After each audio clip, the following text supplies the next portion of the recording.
नमस्कार। कानपुर से कुसुम सिंह अविचल उपस्थित हूँ श्री सत्य संदेश एक संकल्प साहित्यिक संस्था के फेसबुक पेज पर।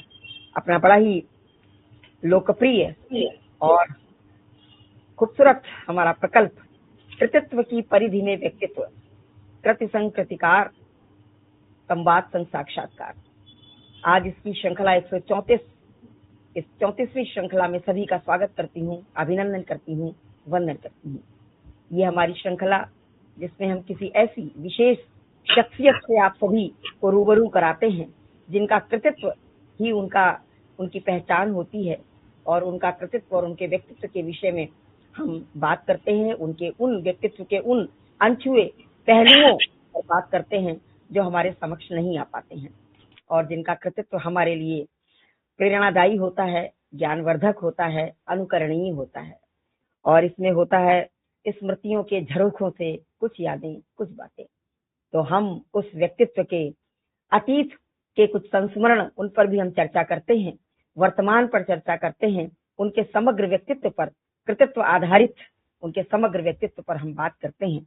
तो आज मैं जिस व्यक्तित्व को, जिस शख्सियत को आपके समक्ष लेकर आई हूँ, वो हमारे साथ रामायण और महाभारत काल से जुड़ी हमारी पौराणिक नगरी कुंभ नगरी नासिक महाराष्ट्र से हम सबकी अत्यंत प्रिय और वरिष्ठ साहित्यकार, लेखिका और संवेदनशील कवित्री हैं। उन्होंने गद्य और पद्य दोनों विधाओं में अपना लेखन किया है। तो ऐसी हमारी श्रेष्ठ रचनाकार, श्रेष्ठ साहित्यकार, परम आदरणीय सुनीता माहेश्वरी जी हमारे साथ हैं। मैं उनका मंच पर बहुत बहुत स्वागत करती हूँ, बहुत बहुत अभिनंदन करती हूँ मंच पर। तो आज आपसे बातचीत होगी हमारी, और आपकी जो भी आपका कृतित्व है उस पर हम बात करेंगे, और कुछ सामान्य बातें होंगी, कुछ साहित्य से रिलेटेड से संबंधित बातें होंगी। तो आपका मंच पर बहुत बहुत स्वागत है, अभिनंदन है। बहुत बहुत धन्यवाद कुसुम जी। बहुत आपका स्वागत है, आभार है आपका, आपने समय दिया हमारे मंच के लिए। और हमारे मंच के पार आदरणीय बोधिसत्व कस्तूरिया जी जुड़ गए हैं, उनका आशीर्वाद मिल रहा है, वरिष्ठ रचनाकार हैं। सादर प्रणाम करती हूँ, उन पर हार्दिक अभिनंदन करती हूँ।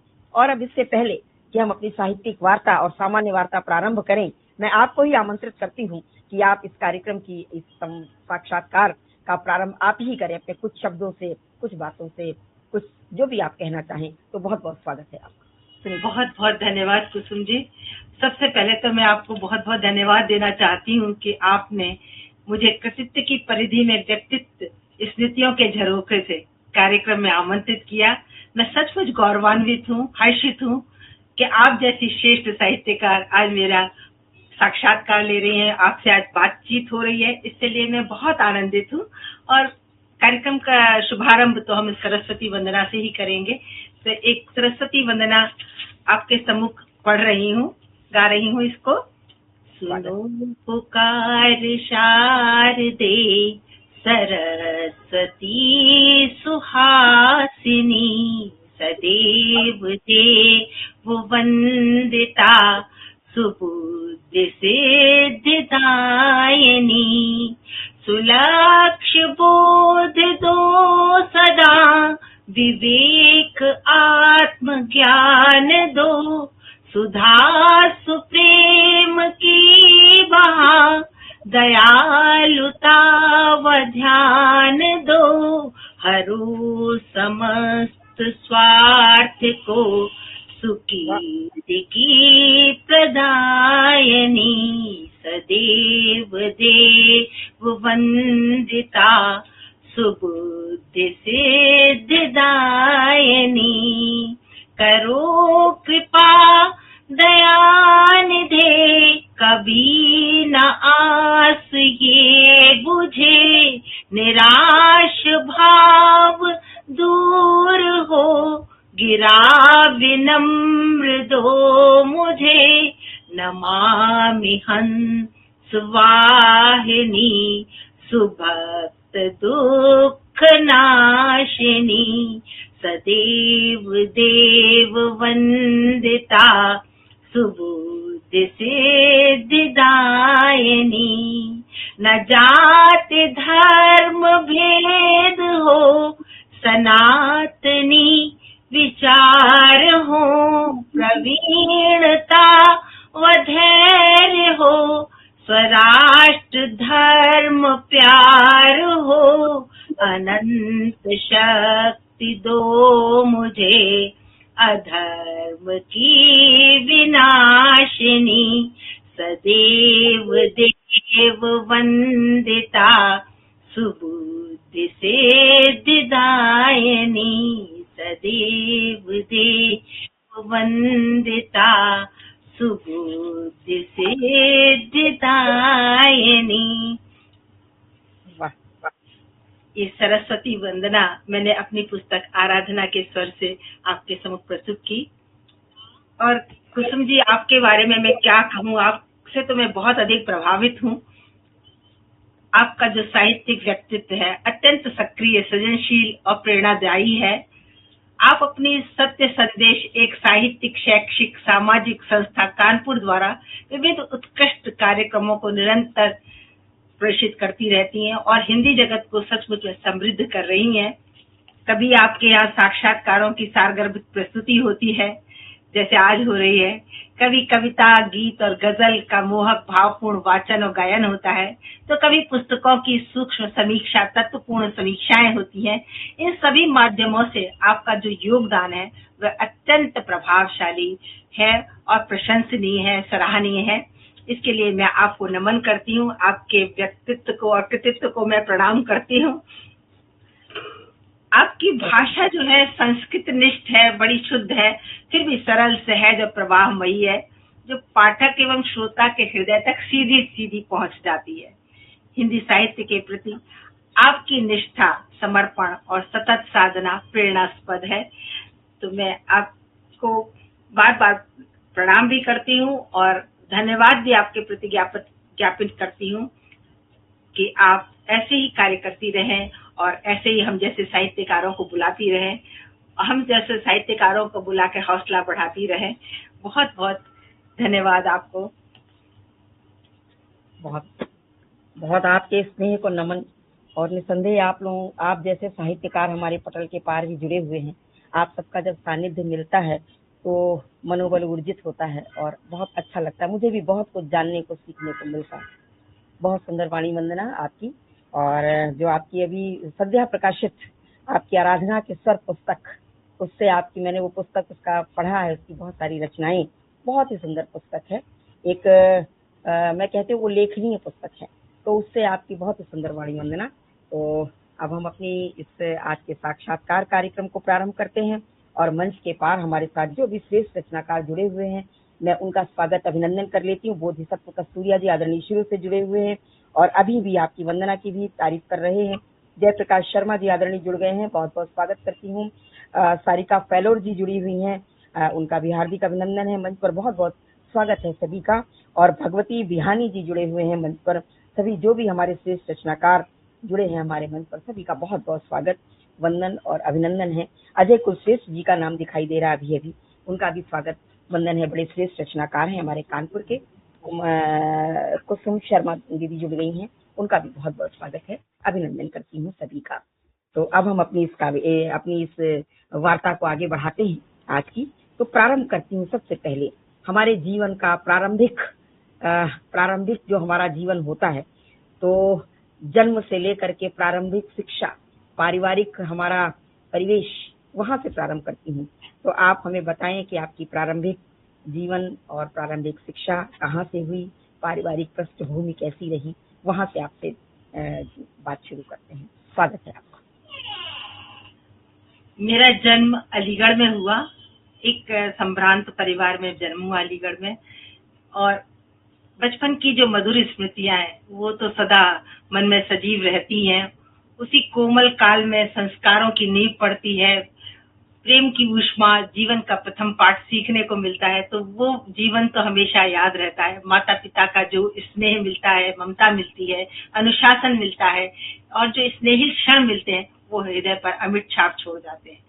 और यही मधुर स्मृतियां जीवन भर हमारे संग रहती हैं। और ये जब बचपन जिंदा रहता है तो हम भी वास्तव में जिंदा रहते हैं, क्योंकि बचपन की जो यादें हैं वो हमें अंत समय तक ऊर्जा देती रहती हैं।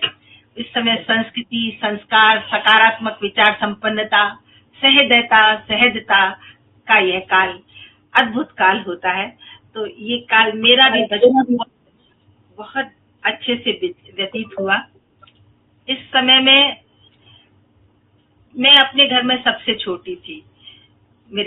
हम लोग 5 बहनें और एक भाई थे, लेकिन मेरी बहन सबसे बड़ी मेरी बहन है, वो मुझसे 21 साल बड़ी थी और मैं 2 बहनों की शादी के बाद मेरा जन्म हुआ था।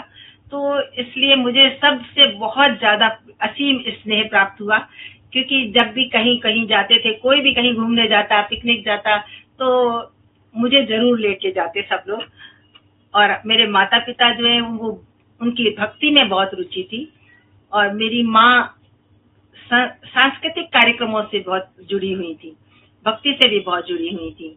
तो वो कभी कभी सामाजिक नाटक भी करवाती थी समाज में। जैसे कोई बड़ा आदमी बहुत छोटी लड़की से किसी ने विवाह कर लिया, तो उसको लेके उन्होंने नाटक करवा दिया। इस तरह के वो नाटक भी कभी कभी करवा देती थी।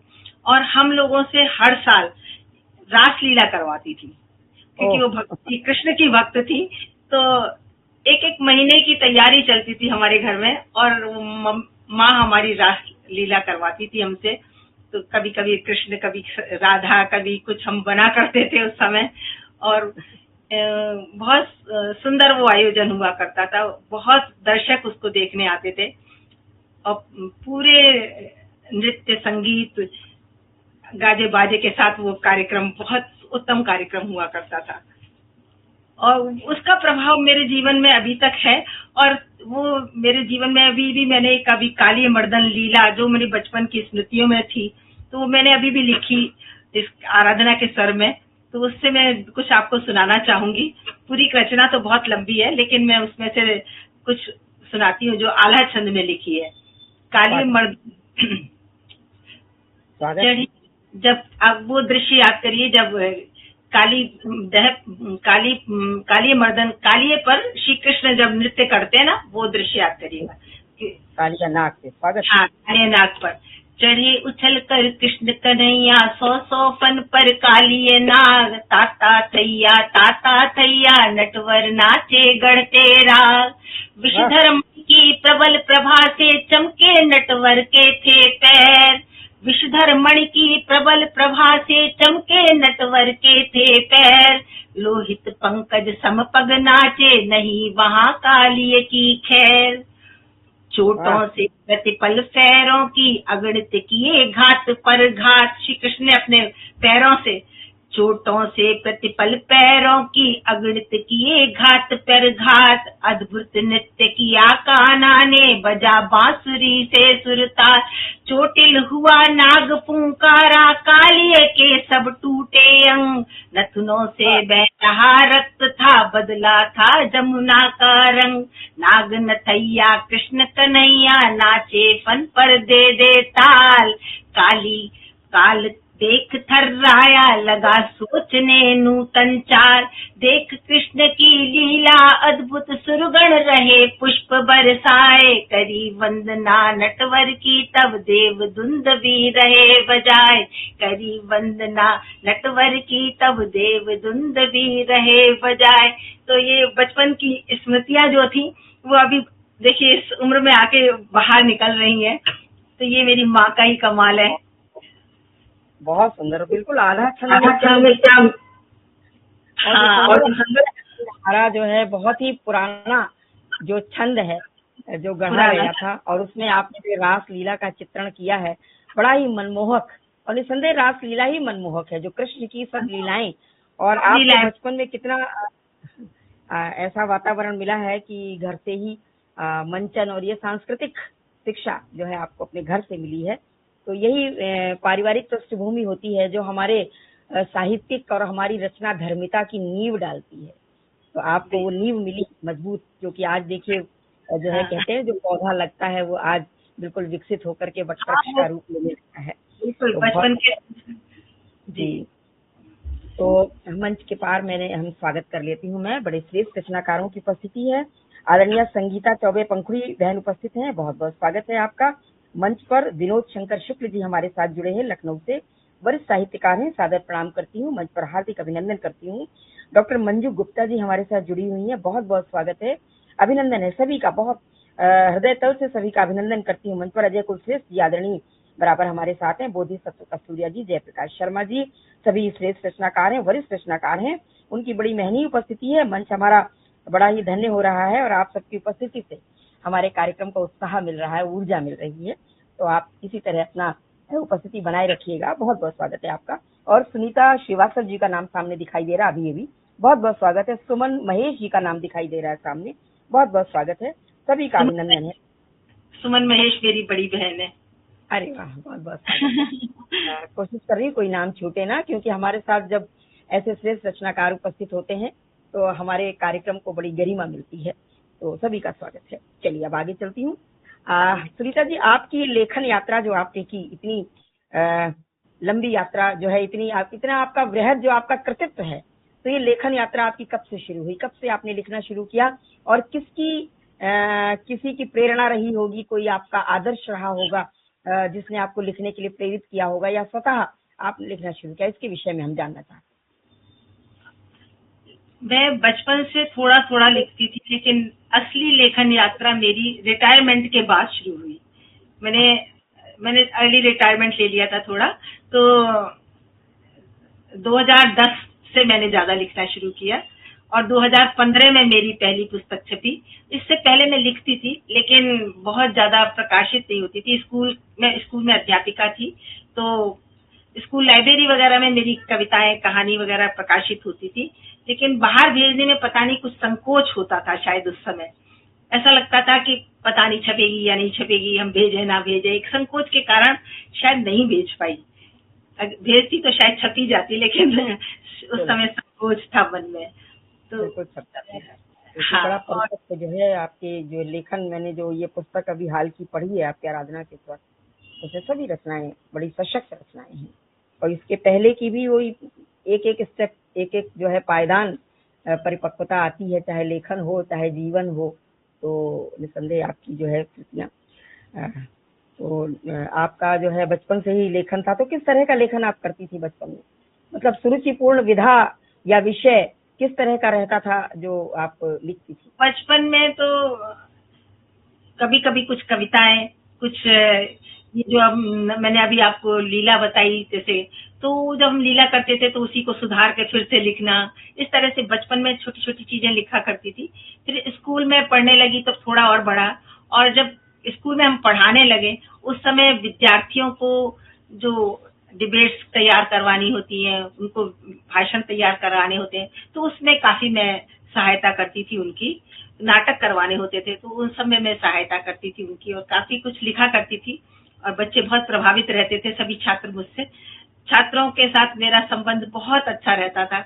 आज भी वो छात्र से अभी भी मुझे याद करते हैं और मैं भी उन्हें याद करती हूँ। वो जो शिक्षण का काल था वो सचमुच बहुत स्मरणीय काल रहा है। छात्रों के साथ एक जो संबंध रहता है वो बहुत अद्भुत होता है।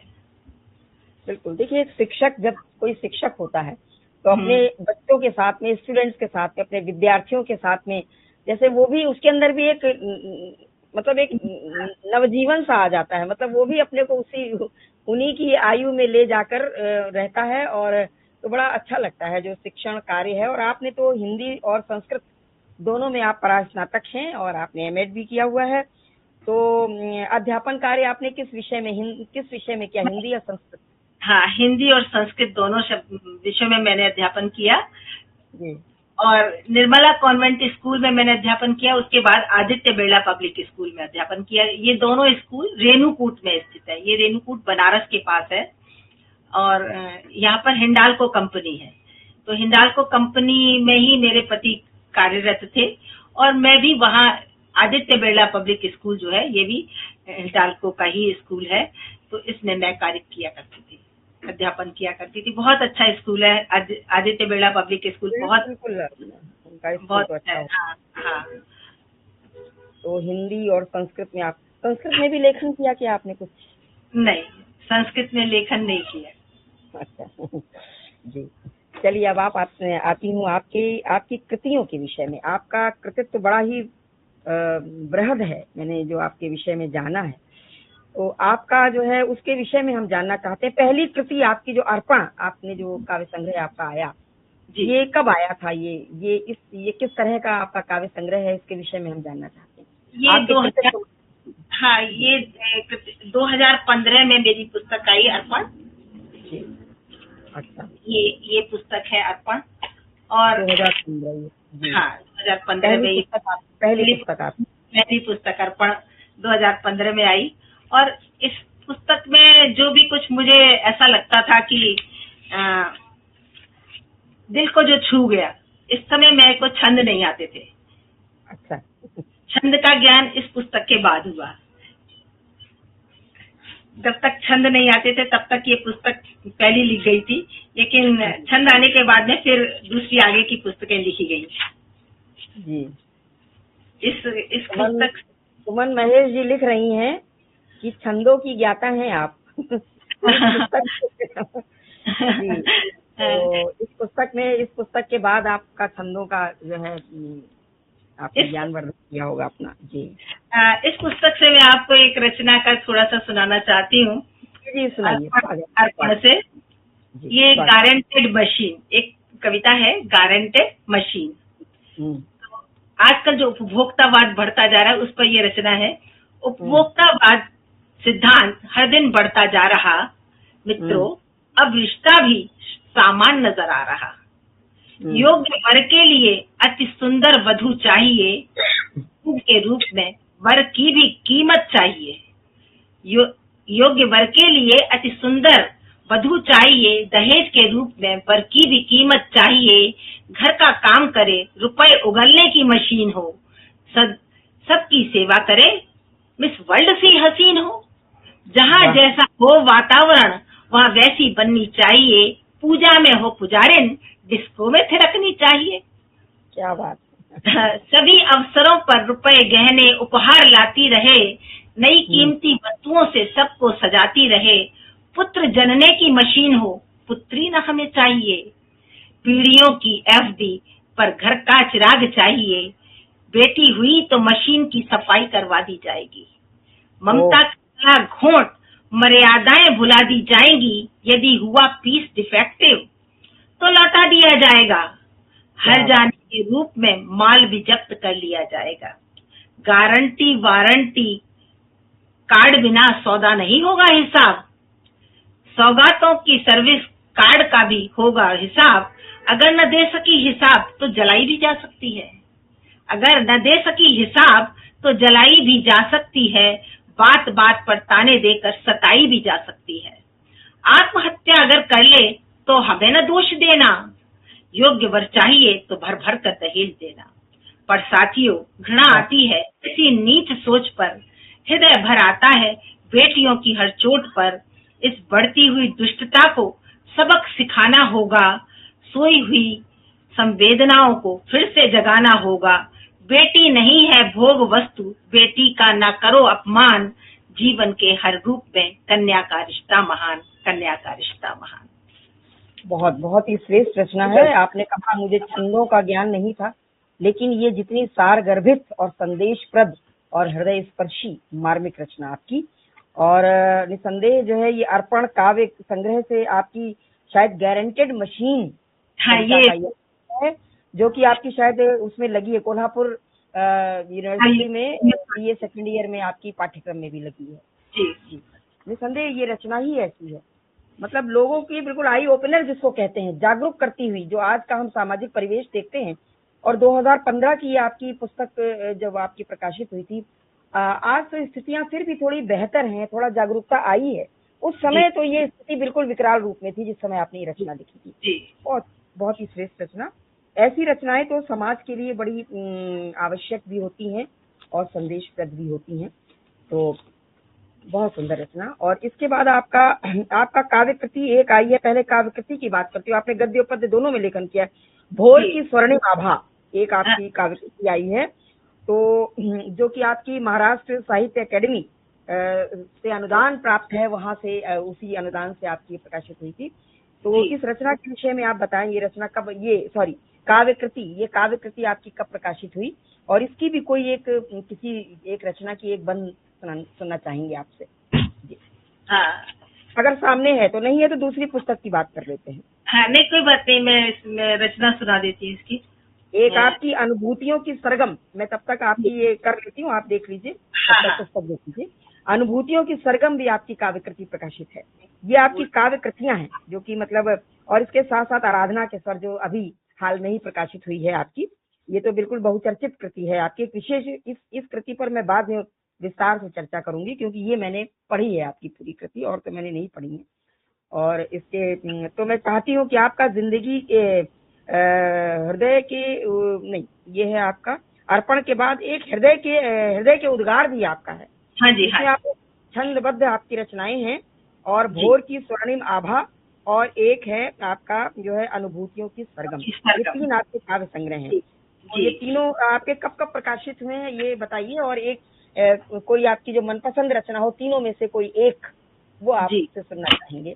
उसका एक बंद आप सुनाइएगा, क्योंकि हम बहुत बात करनी है आपसे। हृदय के उद्गार अनेक रंग में, ये जो कविता, ये किताब 20 में प्रकाश हुई है, 2020 में। ये छंदबद्ध है आपकी? छंदबद्ध है ये। तो इसमें से मैं आपको एक सैन्य वंदन सुनाती हूँ। बिल्कुल बिल्कुल, हम सुनना चाहेंगे, क्योंकि उनका आप कह रही हैं जो है कि आप छंद की ज्ञाता है क्या? हाँ, आपकी बहन है शायद सुनीता महेश की। जी, सुमन महेश है। आपका स्वागत है।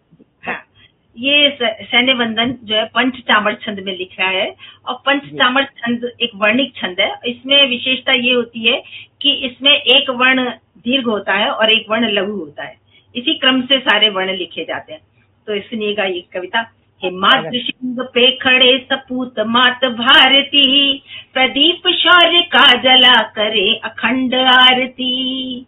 हिमाद्रिशृंग पे खड़े सपूत मात भारती, प्रदीप शौर्य का जला करे अखंड आरती।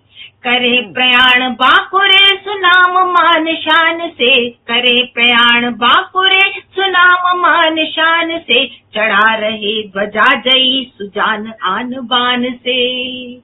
सुबह पुकार देश की विनाश शत्रु का करे, घमंड मुंड शत्रु के प्रचंड वार से हरे।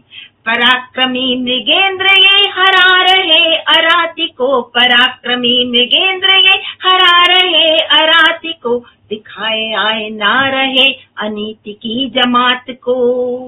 स्वदेश के लिए बहा रहे सुवीर रक्त ये, स्वदेश के लिए बहा रहे सुवीर रक्त ये, हुए शहीद देश पे जवान देश भक्त ये। करूं प्रणाम मैं इन्हें प्रवीण वीर धीर है, करूं प्रणाम मैं इन्हें प्रवीण वीर धीर है, अनंत शक्ति से भरे प्रणम्य शूर वीर हैं, अनंत शक्ति से भरे प्रणम्य शूर वीर हैं। बहुत सुंदर, राष्ट्रीय चेतना की बिल्कुल बहुत सुंदर रचना। हमारे शूरवीर हैं, अनंत शौर्य से भरे, शानदार रचना, बहुत अच्छी रचना। बहुत बहुत धन्यवाद। और इसके बाद आपकी जो भोर की स्वर्णिम आभा है, ये आपकी अनुदान इसको प्रदत्त है, आपको अनुदान मिला हुआ है महाराष्ट्र राज्य सरकार के द्वारा, हिंदी साहित्य अकेडमी द्वारा। तो ये रचना जो है, इस काव्यकृति के विषय में हम जानना चाहेंगे। इसको जिसको आपको अनुदान मिला है वहाँ से तो निसंदेह कुछ विशेष होगी, क्योंकि राज्य सरकार यूं ही अनुदान नहीं देती है। जी, भोर की स्वर्णिम आभा ये भी छंदबद्ध कविता है। और एक और बात बताना चाहूंगी, मेरी जितनी भी पुस्तकें हैं उस पर जो मुख पृष्ठ है, आवरण पृष्ठ है, वो मेरी बड़ी बहन ने बनाया है, जो अमेरिका में रहती है, और वे एक चित्रकार है बहुत अच्छी, सुबोध महेश्वरी। तो ये आपको आशीर्वाद दे रही हैं आपके साथ। हाँ, ये चित्र भी उनके द्वारा ही बनाए गए हैं, सभी पुस्तकों पे चित्र उन्हीं के बनाए हुए हैं। और इसी बीच हमारे साथ संजय गुप्ता जी जुड़ गए हैं, वरिष्ठ साहित्यकार हैं। सादर प्रणाम करती हूँ, मंच पर हार्दिक अभिनंदन करती हूँ। आदरणीय वीना सिन्हा जी जुड़ गई हैं न्यू जर्सी अमेरिका से, बहुत बहुत स्वागत है, अभिनंदन है। संगीता चौबे पंखुड़ी जी हमारे साथ बराबर जुड़ी हुई हैं, उनकी भी शुभकामनाएं मिल रही हैं मंच पर हमारे साथ। सारिका फ्लोर जी जुड़ी हुई, सभी हमारे देश से लेकर विदेश तक लोग जुड़े हुए हैं। हमारी सारिका फ्लोर जी, संगीता चौबे पंखुड़ी जी, ये सब हमारे NRIs हैं जो हमारे साथ जुड़े हुए हैं, तो उनका भी बहुत बहुत स्वागत है मंच पर, अभिनंदन है उनका भी। तो और इसके साथ अभी कौशलेंद्र चतुर्वेदी जी का नाम दिखाई दे रहा है, उनका भी स्वागत है। और हमारी एनआरआई जो है वीणा सिन्हा जी भी हमारे साथ हैं, सभी का स्वागत है। मंजू सोनी जी हमारे साथ जुड़ गई हैं अभी, उनका भी अभिनंदन है। बड़ी महंगी उपस्थिति है, बड़ी श्रेष्ठ उपस्थिति है, सभी की महंगी उपस्थिति को नमन वंदन अभिनंदन करती हूँ। तो आपसे जानना चाहेंगे इसके भोर की स्वर्णिम आभा। जी, भोर की स्वर्णिम आभा भी छंदबद्ध काव्य कृति है और इसमें सभी विषयों पर छंद मैंने लिखे हैं, गीत लिखे हैं। प्रकृति है, देश है, प्रेम है, राष्ट्र की भावनाएं हैं, राष्ट्रीय भावनाएं हैं, पारिवारिक रिश्ते हैं, सभी विषयों पर है और हास्य व्यंग्य भी है। तो इसमें सभी तरह की रचनाएं होने के कारण ये अच्छी पुस्तक बनी है और सभी को बहुत पसंद आई, इसीलिए शायद इस पर अनुदान मुझे मिला।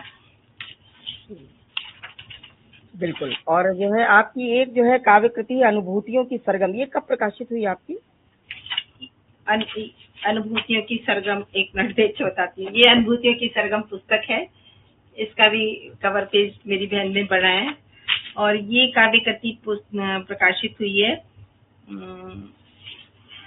24 में 2000। और ये मुझे लग रहा है 25 में हुई है, 26 में हुई है? ये आराधना के सर 25 में हुई है। 25 में हुई है जी, ये 24 में हुई है, इसके बाद 25 में हुई है। इसके साथ साथ आपने कहानी गद्य भी लिखे हैं आपने, गद्य पर भी आपकी जिंदगी के गलियारों से, ये आपकी कहानी संग्रह है आपका। और इसके साथ साथ पग पग धूप छाँव, ये भी आपका कहानी संग्रह प्रकाशित है। तो ये कहानियां इसमें किस मतलब इसका किस कथानक पर आपका लेखन है कहानियों में? कहानियां मेरी सामाजिक कहानियां हैं अधिकतर।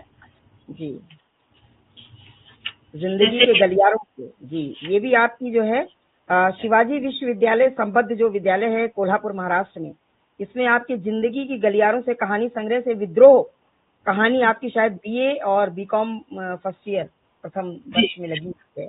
तो निसंदेह इसमें भी ऐसी कहानियां होंगी जो पाठ्यक्रम में लगने लायक होंगी। तो ये किस विषय पर कहानियां आपकी इसमें हैं? जो है जिंदगी के गलियारों से, क्या जीवन से संबंधित जैसा शीर्षक आपका बता रहा है? हाँ, कोई ऐसी होगी जो? जी बिल्कुल, जीवन से संबंधित कहानियां हैं, जैसे प्रीत पावनी एक कहानी है, प्रीत पावनी, करवट बदलते रिश्ते, प्यार का भूत। आजकल जो प्यार का भूत, इस कहानी में जो लड़कियां किसी की तरफ आकर्षित हो जाती हैं और बिना समझे बूझे एक मुस्लिम लड़के के साथ आकर्षित होती है और उसके बाद उसकी बहुत दुर्गति होती है। उसके बाद में उसकी बेटी भी वही काम करती है, फिर वो बेटी को अपनी पूरी कहानी सुनाती है और बेटी फिर समझ जाती है कि मैं कहाँ गलत हूँ। तो मैंने ये बताने की कोशिश की है कि प्यार करना गलत नहीं है और प्यार में कोई जाति पाति भी देखने की बात नहीं है, पर प्यार में ये देखना जरूरी है कि जिससे हम प्रेम कर रहे हैं वो व्यक्ति सही है या नहीं, वो व्यक्ति को देखना जरूरी है। आकर्षण अलग है, प्रेम अलग है। प्यार में आकर्षण होता है, लेकिन केवल आकर्षण हो तो वो प्यार नहीं है, प्यार में त्याग होगा। तो इस तरह से तो प्यार का भूत करके कहानी एक लिखी है। इसी तरह एक रिटायरमेंट कहानी है कि जिसमें रिटायरमेंट के बाद में जीवन में बहुत कुछ किया जा सकता है, निराश होने की जरूरत नहीं है। इसी तरह की कुछ कहानियां हैं, जब जागे तब से। और जो ये विद्रोह कहानी है, ये एक युवा मन की कहानी है जो पाठ्यक्रम में सम्मिलित है। इसमें एक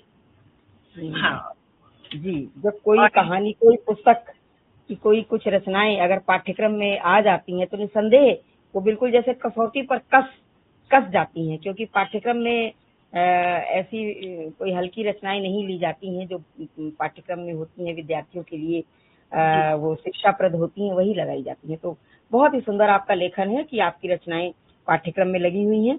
और हमारे बीच विनीता गुप्ता जी की उपस्थिति हो गई है, बहुत बहुत स्वागत करती हूँ मंच पर आपका, बहुत बहुत अभिनंदन करती हूँ सभी का। और हमारे साथ गोपाल भटनागर भैया जुड़ गए हैं ऋषिकेश से, देश का बड़ा नाम है गायकी की दुनिया में, उनका बहुत बहुत स्वागत है, बहुत बहुत अभिनंदन है, उनका इसमें सदैव रहता है और बहुत स्वागत है उनका।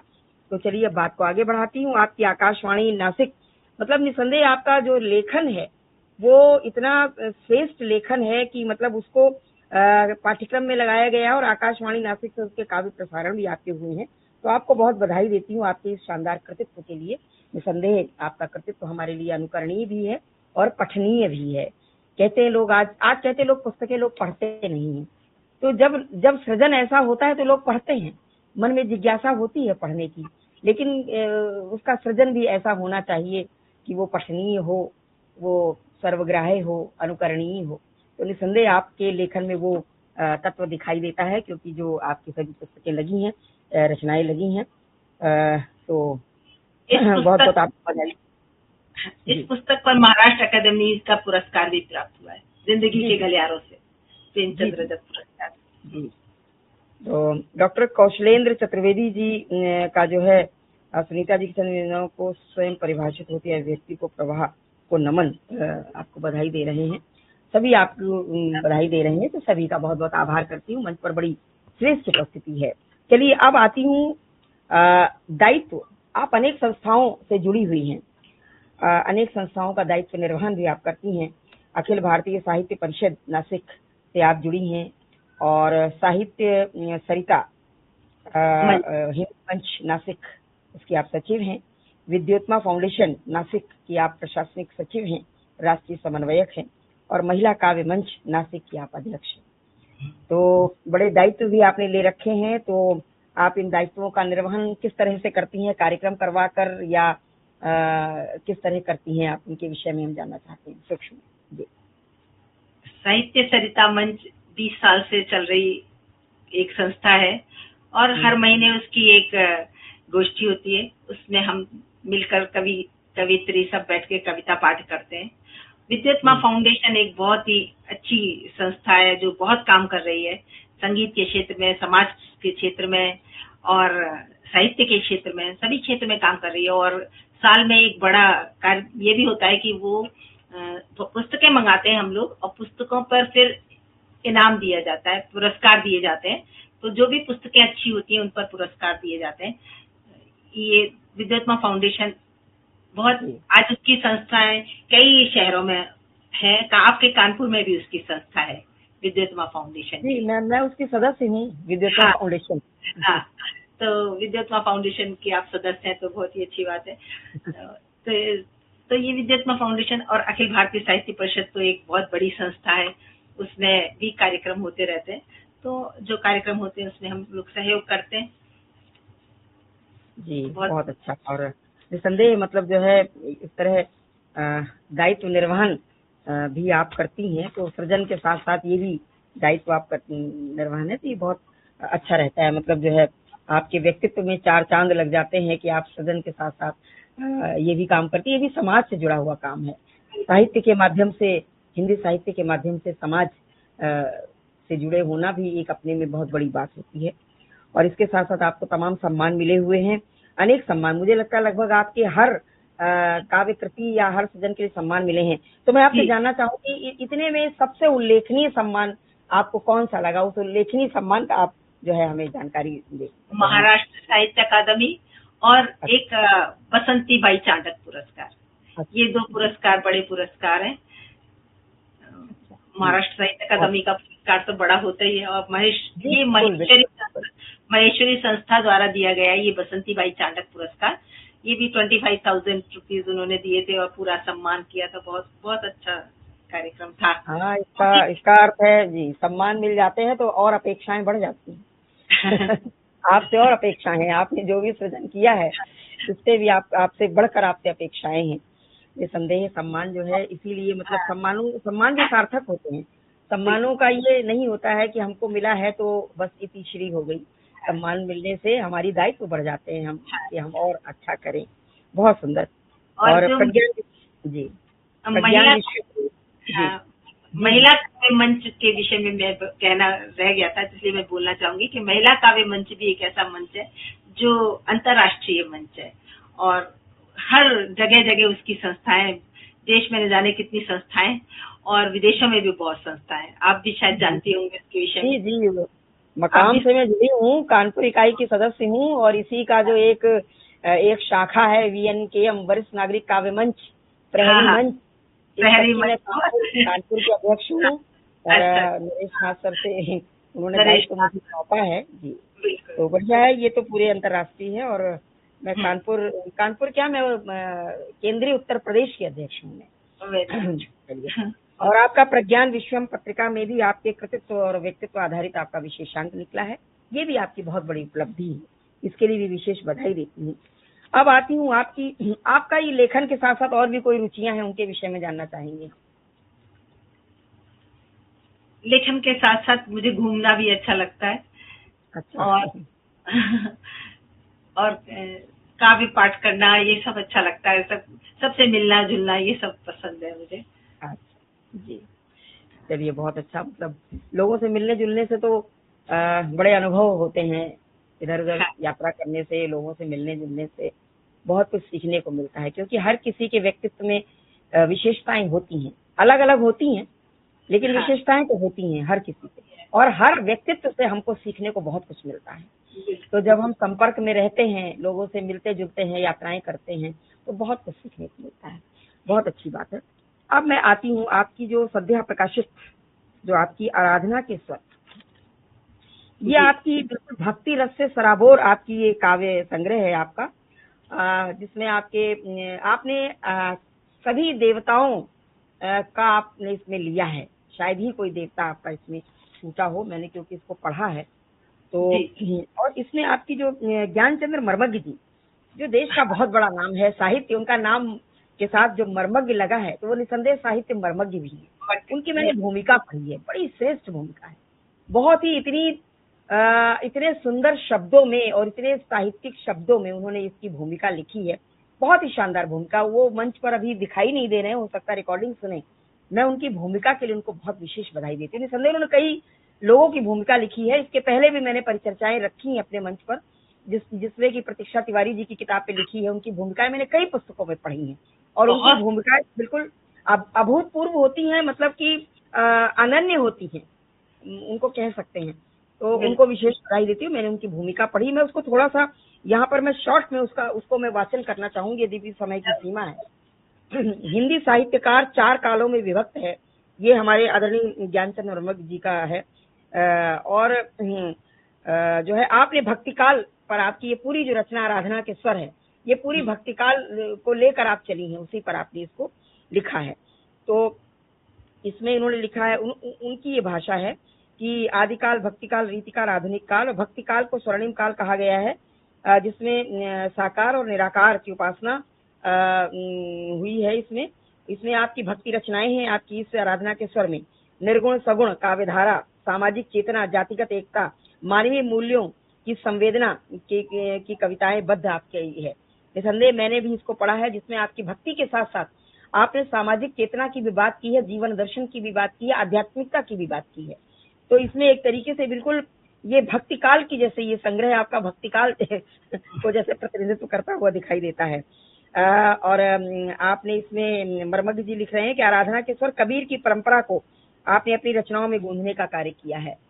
निसंदेह कबीर हमारे भक्तिकाल के एक उनका बड़ा नाम है। और आप एक जो उसको आपने कैसे मानवता का निनाद, विनम्रता, समर्पण भाव परिलक्षित होता है आपके इसमें। आपका संग्रह प्रेम, समर्पण, श्रद्धा की त्रिवेणी में डुबकी लगाता हुआ मानो प्रयाग का संगम तक। बहुत सुंदर लिखा है। आपके गीतों को लयात्मकता, प्रवाह और प्रार्थना सुलभ विनय की अनुभूति संग्रह के गीतों को प्रभावशाली बनाती है। मैंने सूक्ष्म में उनकी पढ़ी, उनकी बहुत बड़ी भूमिका है, मैंने पढ़ा है। बहुत सुंदर लिखते हैं, उनकी भूमिका ऐसी होती है, इसको पढ़ते जाओ, समीक्षा भूमिका। मेरी और पुस्तकों भी समीक्षा भी लिखी है, भूमिका भी लिखी है।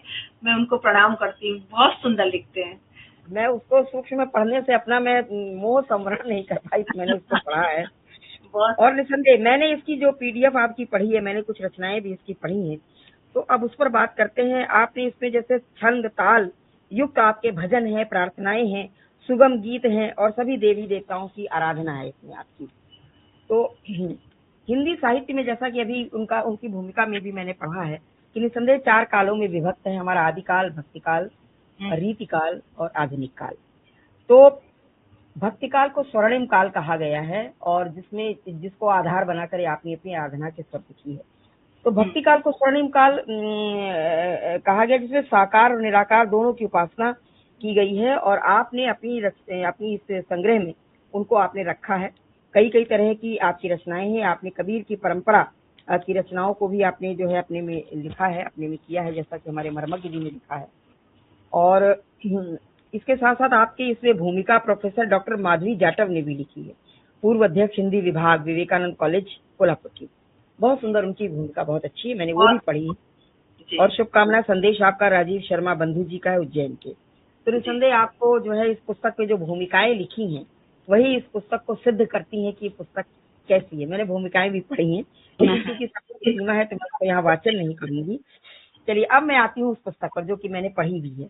मंच के पार हमारे साथ और साहित्य मनीषी जुड़ गए हैं, मैं उनका भी स्वागत कर लेती हूँ। मंजू गुप्ता जी हमारे, ज्ञानचंद मर्मज्ञ जी मंच पर आ गए हैं। उन्हीं का देखिए नाम, उनकी लंबी उम्र हो, ईश्वर करे वो चिरायु हो, शतायु हो, और वो मंच पर उपस्थित हैं। उनकी मैंने भूमिका का सूक्ष्म में वाचन किया है और पुनः मैं बधाई देती हूँ उनकी इस शानदार भूमिका के लिए। बहुत सुंदर भूमिका उन्होंने लिखी है। क्योंकि व्यस्त रहते हैं बहुत, अन्यथा वो आज शायद हमारे साथ मंच पर होते और इस भूमिका का वो स्वयं वाचन करते। मंच पर पार हैं, मैं उनका बहुत बहुत स्वागत करती हूँ, बहुत बधाई देती हूँ बहुत ही श्रेष्ठ भूमिका के लिए। बहुत सुंदर लिखा। जी जी, उनकी शैली, उनका भाषा सौष्ठव अद्भुत होता है। चलिए अब मैं आती हूँ इस पर। आपका ये आराधना के स्वर, आपने उसमें पेज वाइज है और एक पेज पर आपकी एक रचना है।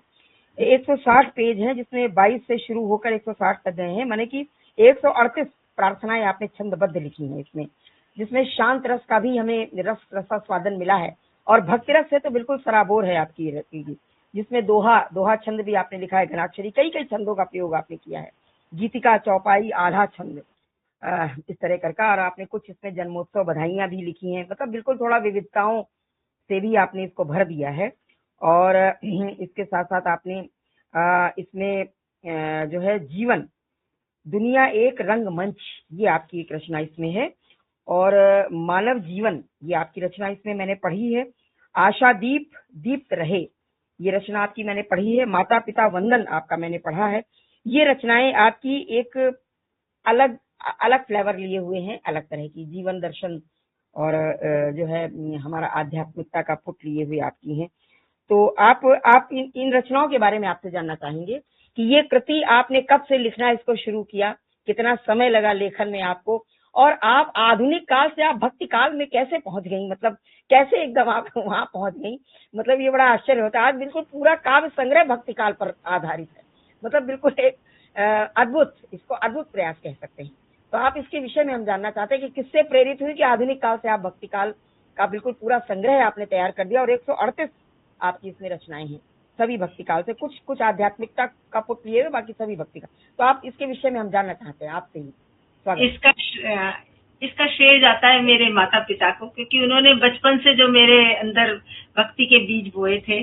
जो बचपन में मैंने आपको जैसा बताया था कि हम रास लीला भी करते थे और माता पिता हमें वृंदावन ले जाते थे। कई कई दिन तक रहना होता था आश्रम में जाकर।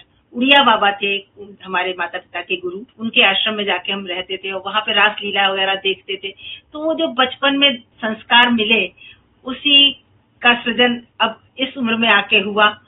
और वही सब रचनाएं धीरे धीरे मैं लिखती रही। तो जब ये पुस्तकें छपी तो ऐसा लगा कि हम बार बार बीच में जो जैसे अनुभूतियों की सरगम, और ये जब पुस्तकें काव्य की प्रकाशित हुई तो फिर मुझे लगा कि एक आराधना की जितनी भी कविताएं हैं, आराधना से संबंधित, भक्ति से संबंधित जितनी भी रचनाएं, उन्हें अलग पुस्तक में डाला जाए। तो फिर मैंने एक अलग पुस्तक आराधना के स्वर बनाई और उसमें सारी रचनाएं संकलित की और ये रचनाएं धीरे धीरे लिखी गई और फिर एक पुस्तक में संकलित हो गई। वाह, बहुत सुंदर। तो इस आपकी आराधना के स्वर से हम कोई रचना आपसे सुनना चाहेंगे, कोई भी रचना आप अपने मन की सुनाइए, स्वागत है।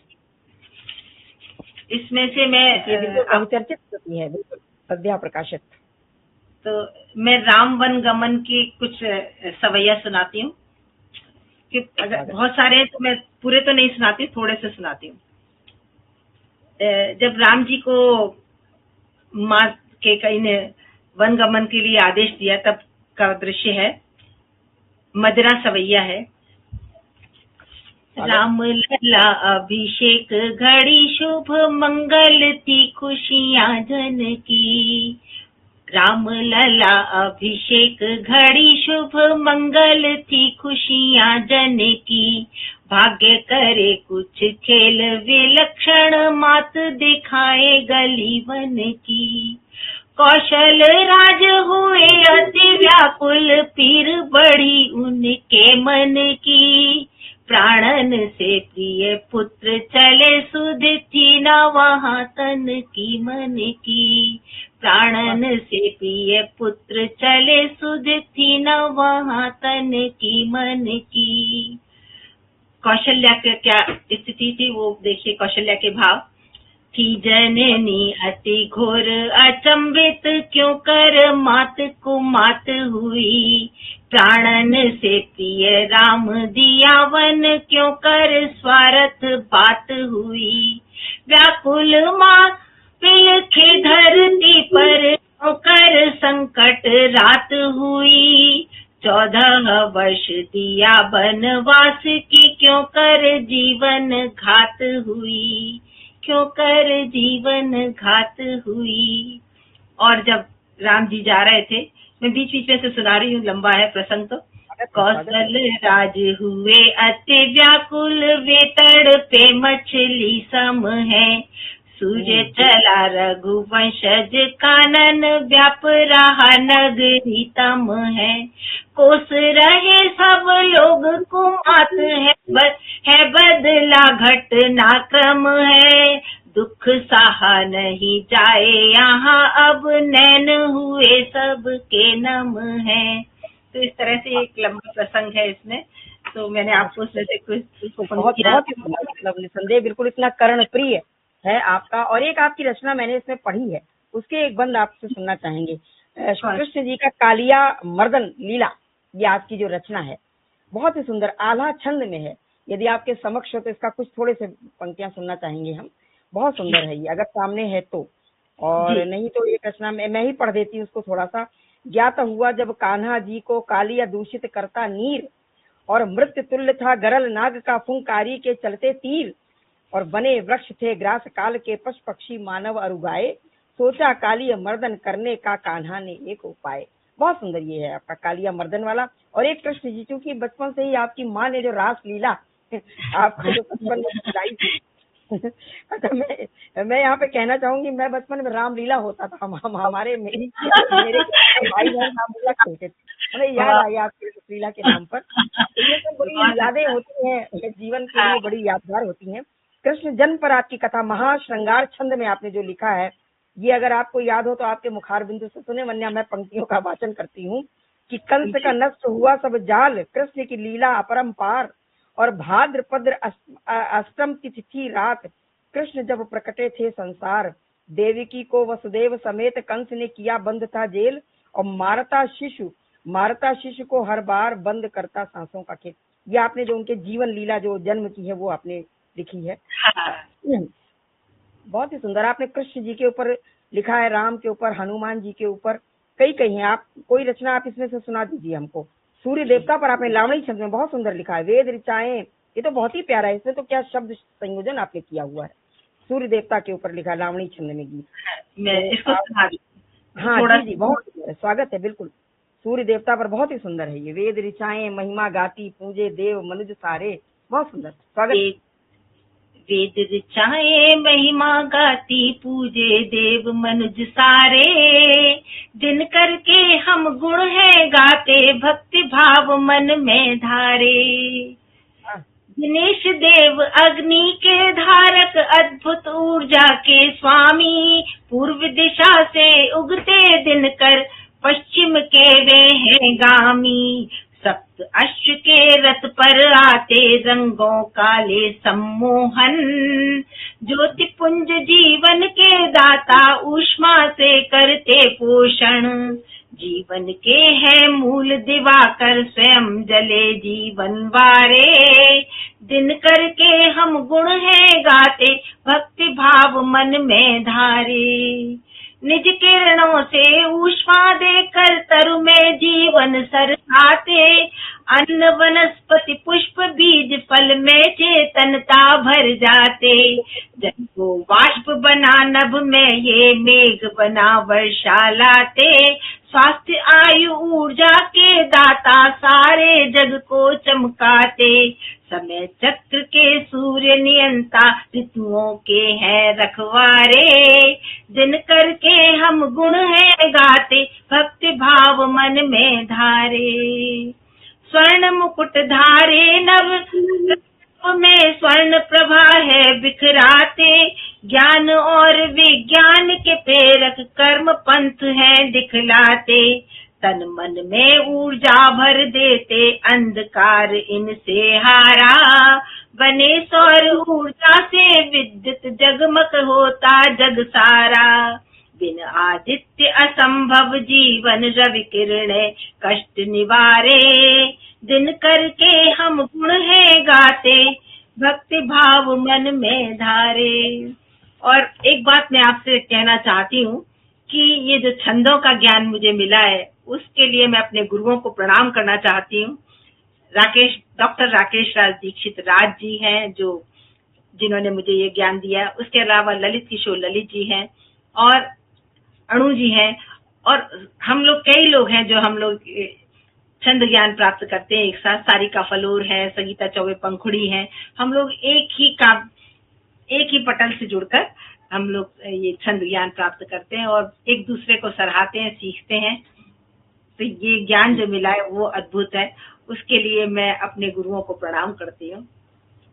बिल्कुल निसंदेह ऐसे गुरु अगर होते हैं तो हमारे ज्ञान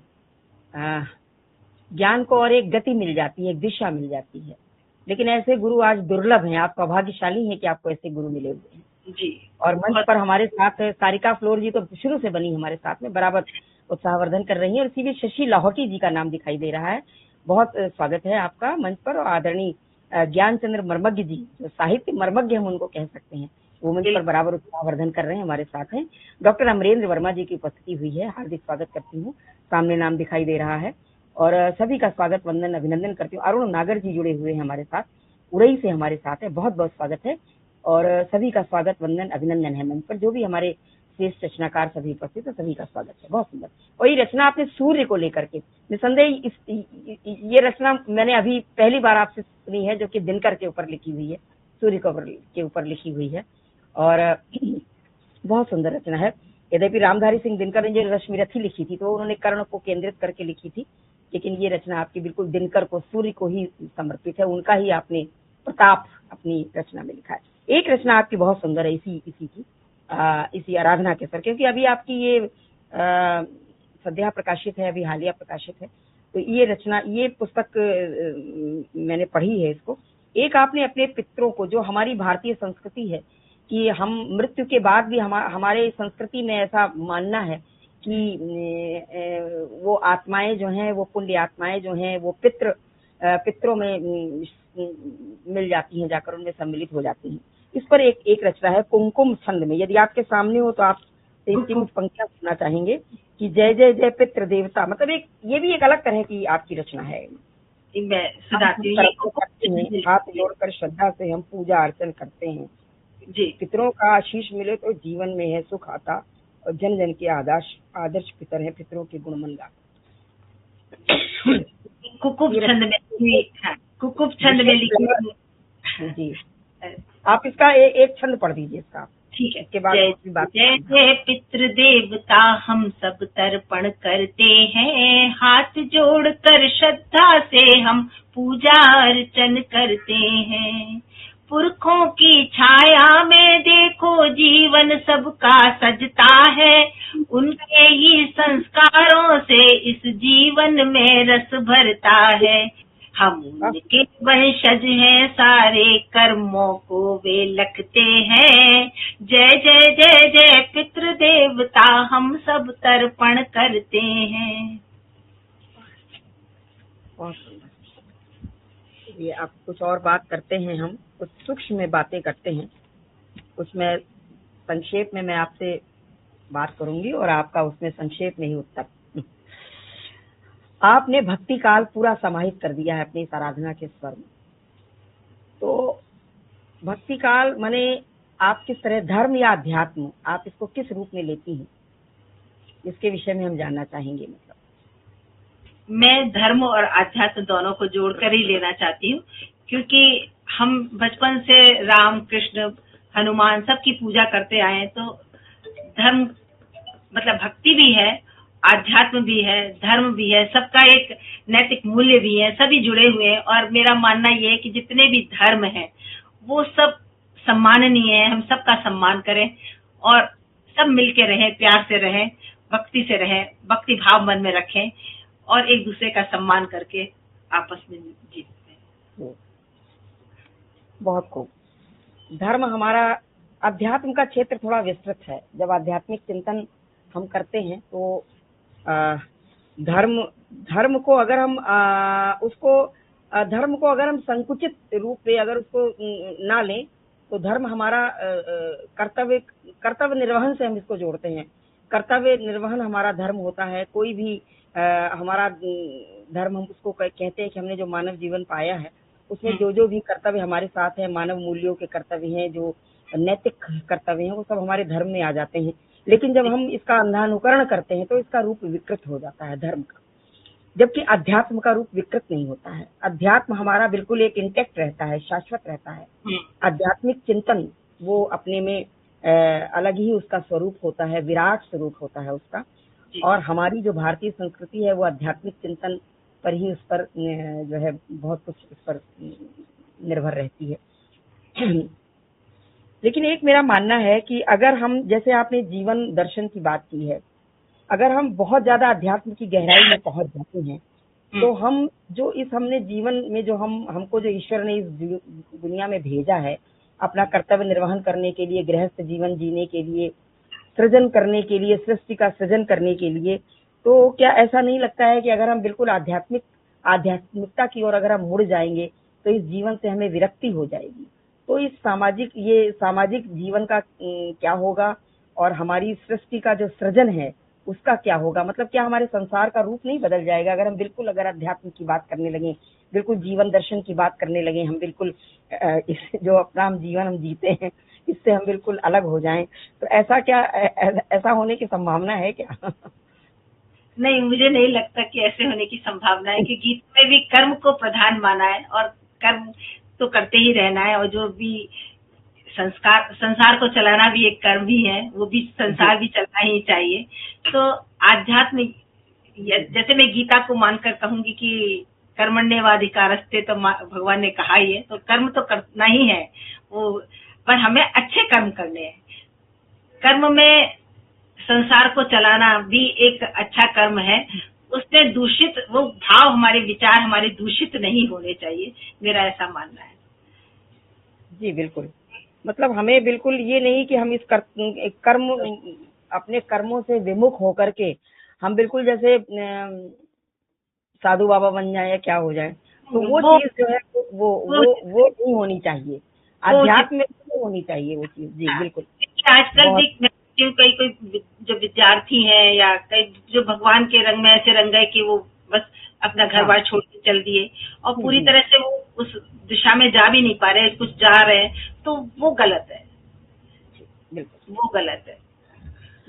मंच पर प्रकाश चंद पाराशर जी की उपस्थिति है, वरिष्ठ साहित्यकार हैं, सादर प्रणाम करती हूँ, मंच पर हार्दिक स्वागत करती हूँ।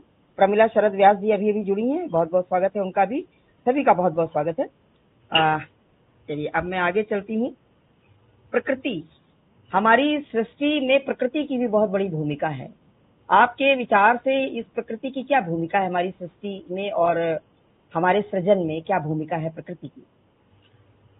प्रकृति है तो हम हैं, अगर प्रकृति नहीं होगी तो हम भी जीवित नहीं रह सकते, क्योंकि प्रकृति से ही हमें सब कुछ मिल रहा है। अगर प्रकृति ना हो तो हमारा कोई अस्तित्व नहीं होगा। सूरज, चांद, सितारे, नदी, पेड़ पौधे सब कुछ हमें दे रहे हैं, तभी हम जी रहे हैं, नहीं तो कहाँ से हम जी पाते।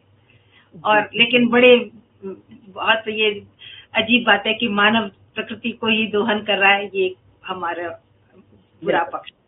जी निसंदेह प्राकृतिक सौंदर्य हम रचनाकारों के लिए एक बड़ा अनिवार्य तत्व होता है। जी प्रकृति ही हमें लेखन के लिए, किसी भी विषय पर लेखन हो, हमें उससे बहुत प्रेरणा मिलती है। जी बिल्कुल, बहुत सही है।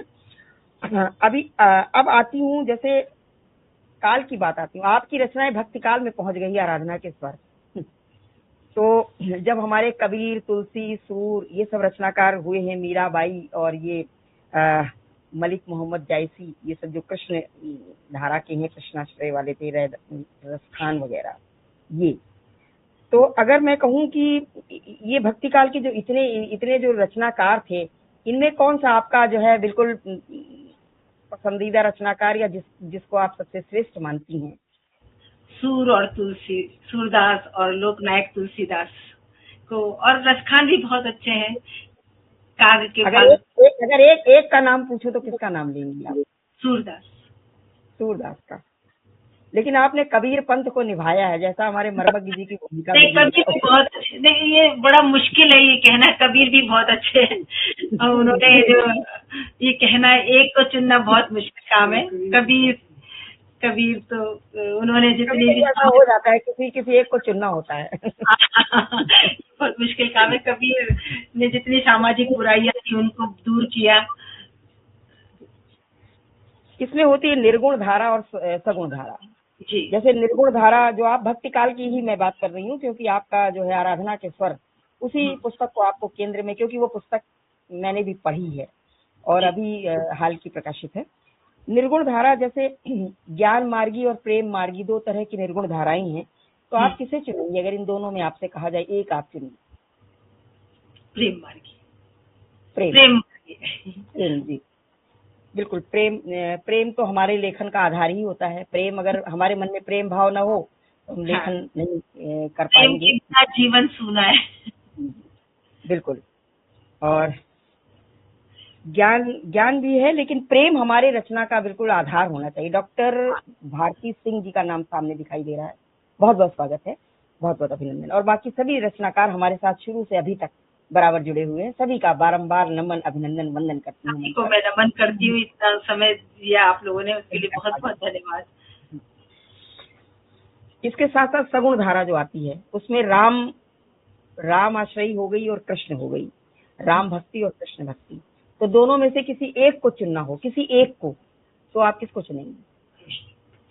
कृष्ण को ही, क्योंकि कृष्ण से ज्यादा। वही ना, मतलब एक का चुनाव तो करना ही होता है। अच्छा सब कुछ होता है, लेकिन कभी कभी हमें चुनाव करना होता है। चुनाव तो ये एक फायर राउंड है, ये शॉट वाला हमारा जो है, तो ये रोचक बनाता है, मैं इसीलिए इसको रखती हूँ, अच्छा लगता है। जी। हिंदी साहित्य के जैसे 4 काल हैं, आदिकाल, भक्तिकाल, रीतिकाल और आधुनिक काल। तो आपके अनुसार किस काल में हमारा साहित्य बिल्कुल चरम पर रहा? भक्ति काल में बहुत श्रेष्ठ साहित्य रचा गया। फिर रीति काल में तो आते आते थोड़ा सा चारण जैसा हो गया, और श्रृंगार रस की रचनाएं ज्यादा हो गई। फिर आधुनिक काल में फिर एक जागरूकता आई, और फिर भारत की स्वतंत्रता के लिए काव्य रचे गए। भक्ति काल में सबसे अच्छा सृजन हुआ है। हाँ, भक्ति काल स्वर्ण काल क्यों कहते हैं आपके अनुसार? क्योंकि उस समय जो सामाजिक विषमताएं थी उन्हें दूर किया कवियों ने। जी। उस समय बहुत सामाजिक विषमताएं थी ना, और राजा महाराजा आपस में लड़ रहे थे उस काल में।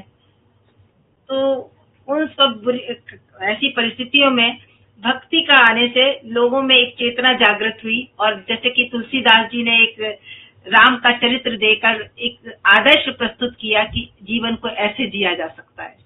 एक जहाँ आपसी मतभेद थे, लड़ाइयाँ थी, हिंदू मुसलमान के प्रति वैरभाव था, तो उन सबको भक्ति काल में कबीरदास जी ने, तुलसीदास जी ने अपने अपने ढंग से दूर किया। जी, सामाजिक समरसता रही भक्ति काल में अधिक, क्योंकि लोग जब भक्ति भाव मन में आ जाता है तो द्वेष भाव, द्वेष दम्भ नहीं रहता। सामाजिक समरसता। स्वर्ण काल इसको कहा गया है, तो किसने इसको दिया था स्वर्ण काल का नाम? कुछ जानकारी आपको? इसको स्वर्णिम युग कहा जाता है भक्ति काल। स्वर्णिम युग मुझे लगता है शायद रामचंद्र शुक्ल जी का होगा। इसमें किसी ने इसको दिया था नाम, इसको भक्ति काल। मुझे क्या रामचंद्र शुक्ल जी का नाम है क्या उसके लिए? मुझे एकदम पक्का याद नहीं आ रहा। मैंने इसको जो है देखा है, जॉर्ज गेयरसन का नाम है जिन्होंने इसको स्वर्ण काल दिया। अच्छा, क्योंकि मैंने जो है, हाँ मुझे ध्यान चलिए नहीं है। आगे बढ़ती हूँ जी। इसके बाद चलती हूँ हमारा जो है रीतिकाल, रीतिकाल और जो है आधुनिक काल। तो हमारे रीतिकाल में हमारा जो है साहित्य का कुछ मतलब स्तर कुछ रीतिकाल की अपेक्षा कुछ थोड़ा सा नीचे हुआ जी। क्योंकि उसमें हम लोग देखते हैं कि श्रृंगार, बिल्कुल श्रृंगारिक रचनाएं, और श्रृंगार की भी जैसे अतिशयोक्ति, जैसे श्रृंगार रसराज कहा जाता है, लेकिन उसमें जैसे नारी को भोग्या के रूप में कई रचनाकारों ने जो है प्रस्तुत किया है उसमें। और हमारे जैसे उसके जो हमारे रीतिकाल के जो कवि हुए हैं, केशव दास जी और भी कई, हालांकि भूषण जो हुए उन्होंने तो बड़ा बहुत सुंदर शिवा बामनी लिखी है, वो भी हमारे रीतिकाल के ही थे, तो एक अपवाद स्वरूप थे। तो इसके विषय में आप क्या कहेंगी, कुछ कवियों के बारे में, या कुछ साहित्य का जो कुछ क्षरण आपको दिखाई पड़ता है? यद्यपि श्रृंगार रस खूब लिखा गया है रीतिकाल में, और मुख्य रूप से श्रृंगार रस ही लिखा गया है। और उसको कह सकते हैं स्वांतः सुखाय कह सकते हैं। समाज के लिए वो इतना उपयोगी नहीं था, यद्यपि वो अपने स्वांतः सुखाय सुनने में अच्छा लगता है, कर्णप्रिय है, लेकिन अगर हम उसकी सामाजिक उपयोगिता देखते हैं तो वो नहीं है। तो रीतिकाल के विषय में आप क्या कहेंगी? जैसे रीतिकाल में बिहारी हुए तो ये साहित्य तो उनका बहुत श्रेष्ठ है, सतसैया के दोहरे जो नाविक के थे। पर ये बात सही है कि श्रृंगार का वर्णन उसमें बहुत ज्यादा है, तो ये इसलिए श्रृंगार भी जो आवश्यक है, लेकिन ज्यादा अतिशय हो जाए किसी चीज की तो अतिशयोक्ति ज्यादा, लोक कल्याण उसमें नहीं रह जाता, लोक कल्याण का पक्ष नहीं रह जाता है, केवल अलंकारिक और श्रृंगार का मतलब जैसे और दूसरी बात, इस समय में राजा महाराजाओं के गुणगान ज्यादा हुआ करते थे, क्योंकि जिस राजा के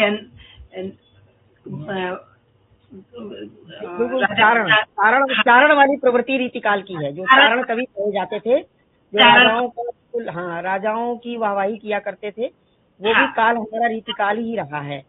तो इस तरह लेकिन रीतिकाल में साहित्य का थोड़ा सा मतलब जो है उसका स्तर कुछ ऐसा लगा कि कुछ थोड़ा कुछ कम हुआ, उसका क्षरण हुआ। यद्यपि भूषण जी की तो रचनाएं बिल्कुल, जो शिवा बामनी लिखी है, वो तो अपने में बिल्कुल सुंदर रचनाएं हैं सबकी, मतलब अगर हम तुलनात्मक कह रहे हैं तो है, लेकिन रचनाएं तो सभी कवियों की बहुत श्रेष्ठ। केशव की भी बहुत अच्छी रचनाएं हैं, लेकिन कहीं कहीं थोड़ा अतिशयोक्ति हो गई है, वो बात अलग है। और अगर आधुनिक काल की बात करें तो आपको आधुनिक काल का जो साहित्य सृजन है उसके विषय में आप क्या कहेंगे? आधुनिक काल में क्योंकि उस समय भारत परतंत्र था, तो भारत की स्वतंत्रता के लिए एक तो योगदान बहुत रहा, हिंदी भाषा के प्रति भी योगदान रहा। तो अभी मतलब ये एक अच्छा काल था उस समय। जैसे सुभद्रा कुमारी चौहान जी ने रानी लक्ष्मीबाई के लिए जो भारतेंदु हरिश्चंद्र जी, सब मतलब एक श्रेष्ठ साहित्यकार रहे, दिनकर मैत्री शरण गुप्त जी, तो इन सब के नाम ऐसे हैं जो मन को एक आनंद प्रदान करते हैं, और उनकी कविताएं बहुत सुंदर हैं। दिनकर ने जी बिल्कुल हम कह सकते हैं आधुनिक काल बिल्कुल बहुआयामी काल रहा है। इसमें गद्य का सृजन भी खूब हुआ है, क्योंकि हमारे पहले के काल जो रहे हैं, भक्ति काल हो चाहे आदि काल हो चाहे रीति काल हो, गद्य का सृजन कम रहा है। आधुनिक काल में गद्य का सृजन हमारा अधिक हुआ है। और आधुनिक काल में खड़ी बोली का प्रयोग जो है वो आधुनिक काल में अभूतपूर्व है।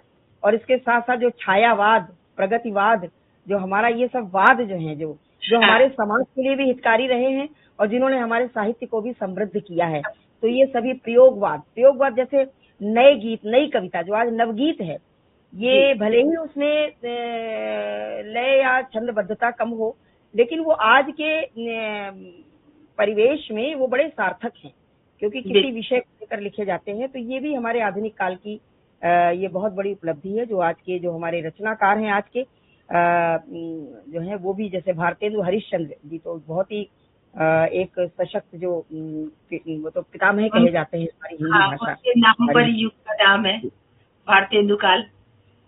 जी, लेकिन क्या इसमें कुछ आपको कहीं कुछ आधुनिक काल के अगर साहित्य की हम बात करते हैं तो क्या कहीं कुछ आपको इसमें भी कुछ क्षरण की स्थिति या कुछ ऐसा बिखराव सा कुछ आपको दिखाई देता है क्या? लक्ष्मण लड़ीवाल जी आदरणीय जुड़े हुए हैं, सादर प्रणाम करती हूँ मंच पर, हार्दिक अभिनंदन करती हूँ, स्वागत करती हूँ बहुत बहुत आपका। कुछ अभी ऐसा लगता है क्या परिवर्तन आपको लगता है आधुनिक काल की जो रचना धर्मिता में पूर्व कालों की अपेक्षा? आधुनिक काल की रचना धर्मिता में मैं देखूं तो अभी जैसे पुरानी सब कविताएं अभी अच्छी आती जा रही है, लेकिन जो हम आजकल रच रहे हैं कविताएं, तो वो भी आज की जो काल है उसको भी हम आधुनिक काल ही बोलेंगे ये ना, कि या कुछ और नाम देंगे, वो भी आधुनिक काल में ही आएंगे ना हम। तो जो आजकल मुझे सबसे जो अनुचित लग रहा है वो जो ओटीटी फिल्म बना रहे हैं, वो उनमें जो गंदगी परोस रहे हैं वो मन को बहुत खराब लगती है। माने जो भी साहित्य का सृजन हो उसमें केवल मनोरंजन आवश्यक नहीं है, मनोरंजन के साथ साथ उसको एक समाज को दिशा देने की बात होनी चाहिए। तो जो कई फिल्म ऐसी बन रही है अभी, कभी कभी टीवी पे देखो तो जिसमें कि बहुत ज्यादा अश्लीलता भी है, गालियां भी हैं, तो वो सुनकर बहुत मन क्षुब्ध होता है कि ऐसा साहित्य या ऐसी फिल्म क्यों बनाई जा रही है। ये जो हमारे नव युवक हैं, जो हमारे युवा वर्ग है, तो उसके मस्तिष्क पर क्या प्रभाव डालेंगी, और जो चीज थोड़ी ऐसी होती है वो ज्यादा पसंद की जाती है। ये एक पहले से ही चला आ रहा है ऐसा, तो क्योंकि तो वो अपना वो उनकी टीआरपी तो बढ़ जाती है, लेकिन वो मुझे थोड़ा नहीं बहुत खलता है कि इस तरह के साहित्य का सृजन ना हो। साहित्य ऐसा रचा जाए जो कि बच्चों को, युवाओं को, बड़ों को, सबके लिए अच्छा हो। बिल्कुल, मंच पर वीरेंद्र सोनी जी की उपस्थिति हुई है, बहुत बहुत स्वागत है। सभी रचनाकार हमारे साथ बराबर जुड़े हुए हैं, बहुत सुंदर सबकी टिप्पणियां हैं और हमारी वार्ता भी बहुत सुंदर हो रही है। बिल्कुल, चलिए, तो हम ये कह सकते हैं कि 20वीं और 21वीं जो है सदी में जो हमारी जो ये आधुनिक काल है हमारा साहित्य की दृष्टि से, तो इसमें जो सोशल मीडिया का जो एक भूमिका है, भले ही इससे हमारा विस्तार तो हो रहा है, देश विदेश तक इसका विस्तार हो रहा है, लेकिन इसके साथ साथ इसमें कुछ गुणवत्ता में भी इसके कुछ गिरावट आई है, क्योंकि सोशल मीडिया से एक जैसे एक कहते हैं जैसे कि ग्लैमर टाइप का आ गया है लोगों में, मतलब सृजनशीलता और रचना धर्मिता की गुणवत्ता में कहीं ना कहीं थोड़ा सा उसमें गिरावट आई है। और दूसरा बाजारवाद भी बढ़ा है इससे, आधुनिक में बाजारवाद की भी हम प्रवृत्ति देखते हैं। बिल्कुल आधुनिक की बात कर रही हूँ, जो आधुनिक काल में हमारे जो भारतेंदु हरिश्चंद्र जी हुए हैं, सुभद्रा कुमारी चौहान, महादेवी वर्मा, मैथिली शरण गुप्त, रामधारी सिंह दिनकर, उस समय ये दृश्य नहीं था, क्योंकि हमारा वर्तमान में भी ये हमारा आधुनिक काल ही चल रहा है। तो जो आज की जो हम ये देख रहे हैं जो ये, तो ये हम उस परंपरा को भी कहीं पीछे छोड़ के आ गए हैं, और आज ओटीटी की आपने बात करी है तो ये साहित्य में भी प्रवेश कर गया, ये दिखावा, ये ग्लैमर हमारे साहित्य में भी आ गया है। तो ये एक बड़ा चिंतनीय विषय है, बड़ा विचारणीय है ये, कि साहित्य हमारा बड़ा ही शुचि और बड़ा ही एक बड़ा महत्वपूर्ण क्षेत्र है हमारा साहित्य का। उसके साथ जो ये आधुनिक के नाम पर, आधुनिकता के नाम पर जो बाजारवाद, जो दिखावा, जो उसकी गुणवत्ता के साथ जो समझौता हो रहा है, ये चिंतनीय है हमारे साहित्य के लिए। तो इस पर आप क्या कहेंगी? इस पर सरकार को कुछ रोक लगानी चाहिए, मुझे ऐसा लगता है कि, और आजकल एआई का जमाना है, हालांकि एआई अश्लील चित्र नहीं बना रहा है, लेकिन फिर भी कुछ तो बना ही सकता है, कुछ तो किसी का चित्र किसी के साथ कुछ भी हो सकता है। तो आजकल किसी चीज पर विश्वास करना मुश्किल है कि क्या हो रहा है, और तो मुझे लगता है कि जैसे जैसे चीजें बढ़ रही हैं उन पर रोक भी लगाई जाएगी, क्योंकि अभी हमारी साइंस आगे बढ़ रही है, तो उसकी अच्छाइयाँ बुराइयाँ दोनों चीजें सामने आ रही हैं, और हर चीज में अच्छाई बुराई होती है, अच्छाई हमें ग्रहण करनी है, बुराई को छोड़ना है।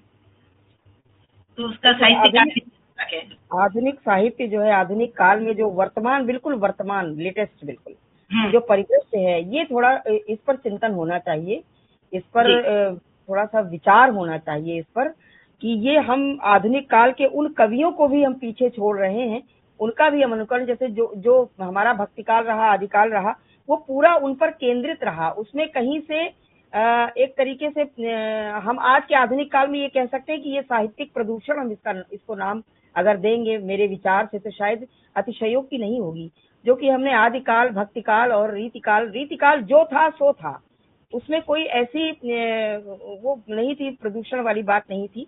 हाँ, श्रृंगार थोड़ा सा अति में लिखा गया, वो अलग बात थी, लेकिन श्रृंगार भी रसराज है, उसको भी अगर संयत लिखा जाए तो कोई ऐसा नहीं है, थोड़ा कहीं ना कहीं उसमें अतिशयोक्ति हुई है।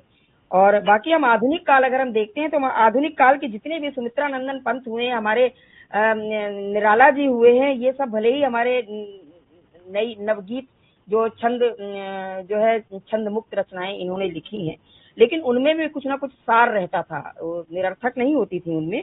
और इसके साथ साथ जो हमारे अज्ञेय जी हैं, नागार्जुन जी हैं, ये बड़े स्थापित रचनाकार हैं, जिनको कि हम इनको पीछे छोड़ करके हम किस दिशा में मुड़ गए हैं, आधुनिक में किस दिशा का आज साहित्य सृजन हो रहा है।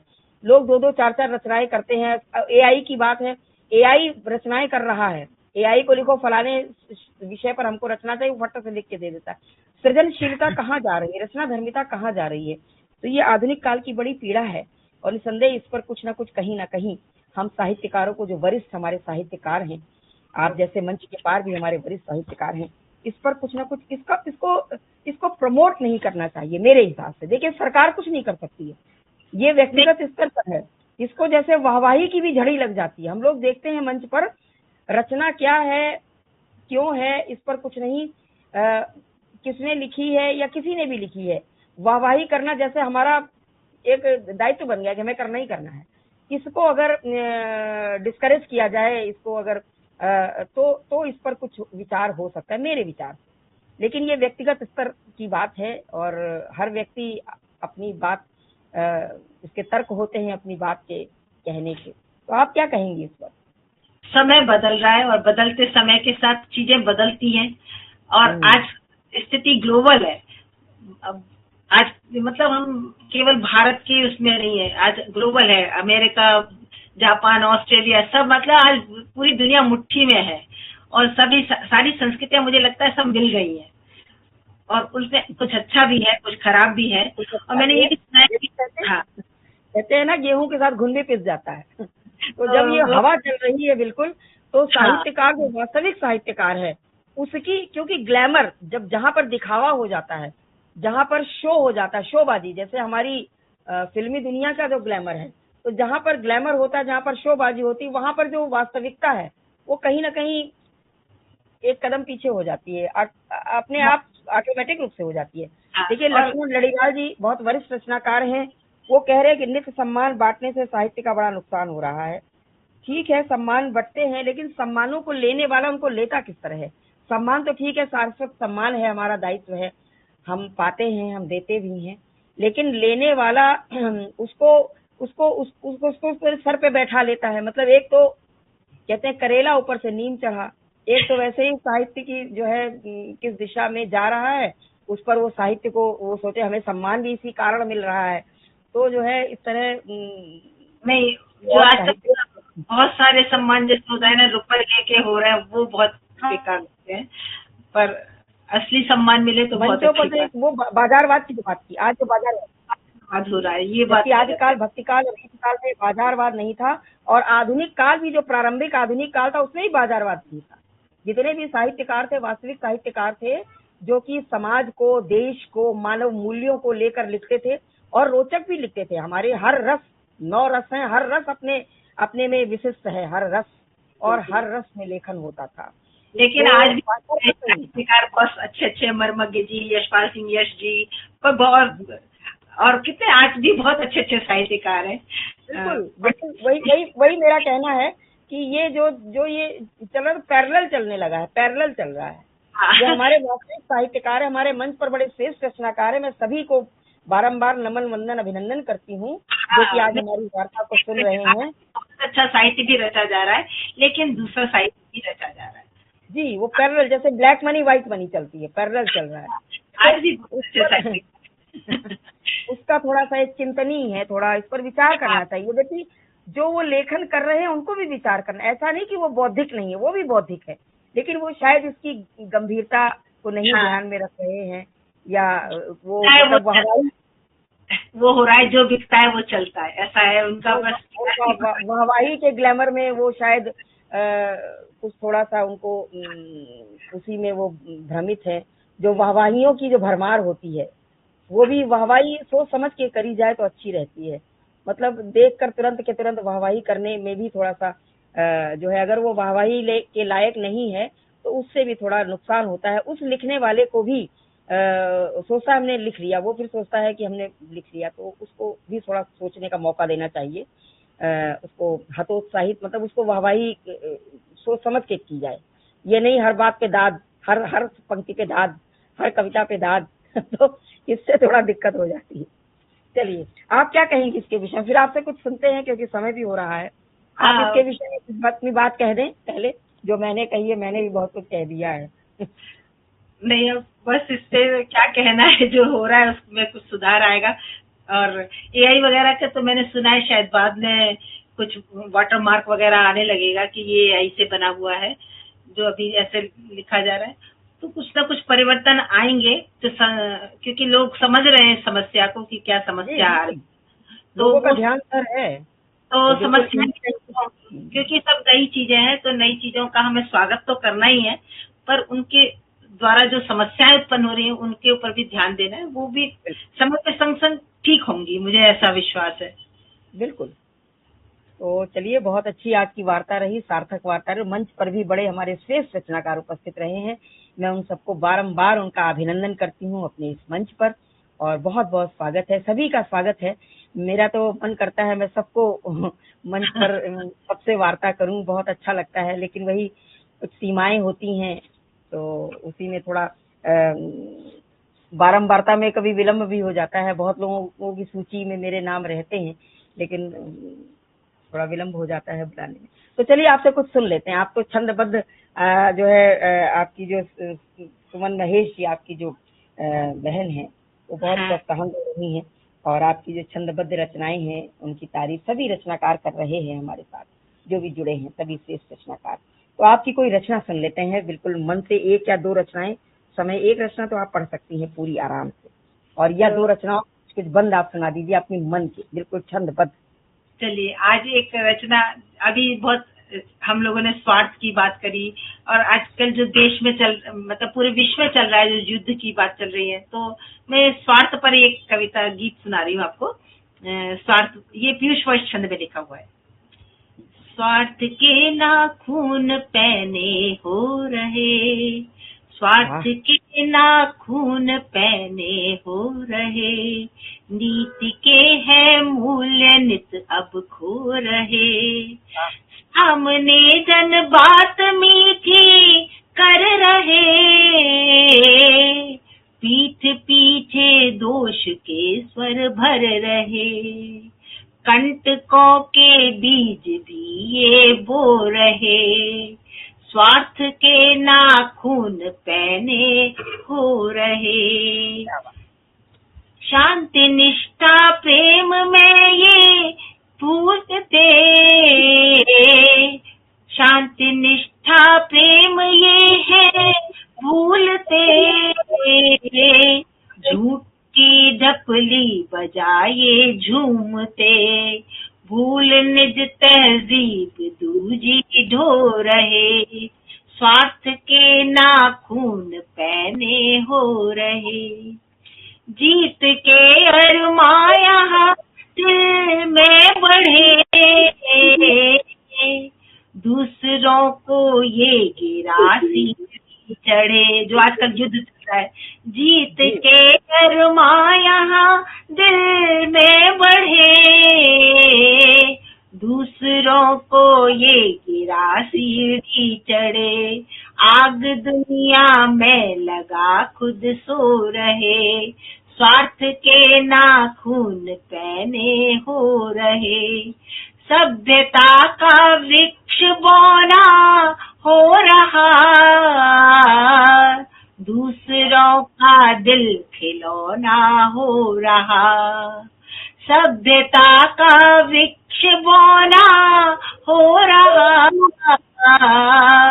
दूसरों का दिल खिलौना हो रहा, घूस देकर पाप अपने धो रहे, स्वार्थ के नाखून पहने हो रहे, स्वार्थ के नाखून पहने हो रहे।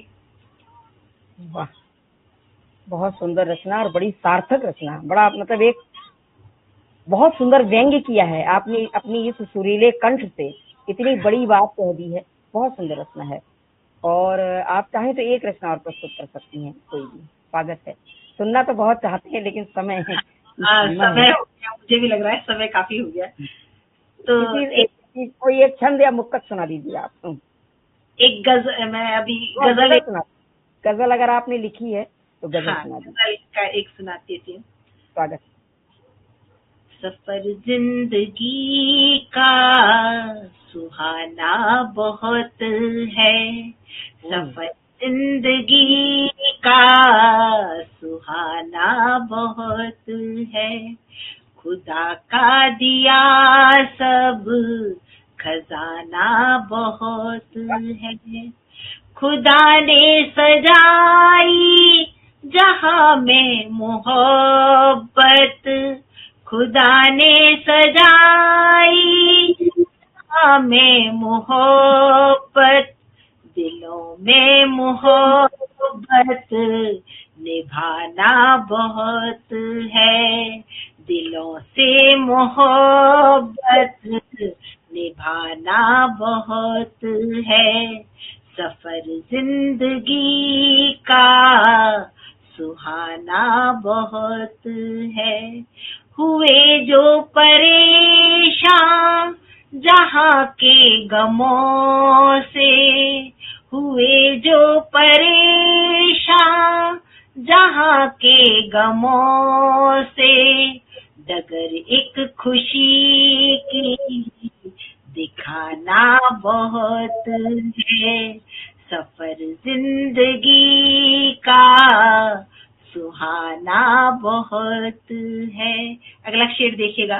भले कातिलों की जमातें लगी हो, भले कातिलों की जमातें लगी हो, भले मानुसों का जमाना बहुत है, भले मानुसों का जमाना बहुत है, बने मतलबी कुछ जहां में सुनीता, बने मतलबी कुछ जहां में सुनीता, हुआ आदमी तो सयाना बहुत है, हुआ आदमी तो सयाना बहुत है,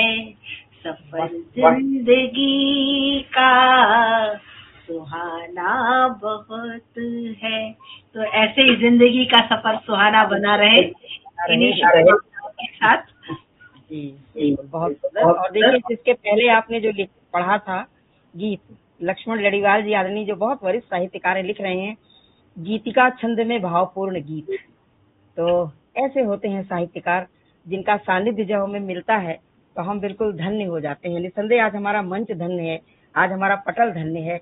आपको सुनना और आपके इतना अधिक आपके बारे में जो है जो जानकारी मिली है वो हम सबके लिए बड़ी अनुकरणीय है।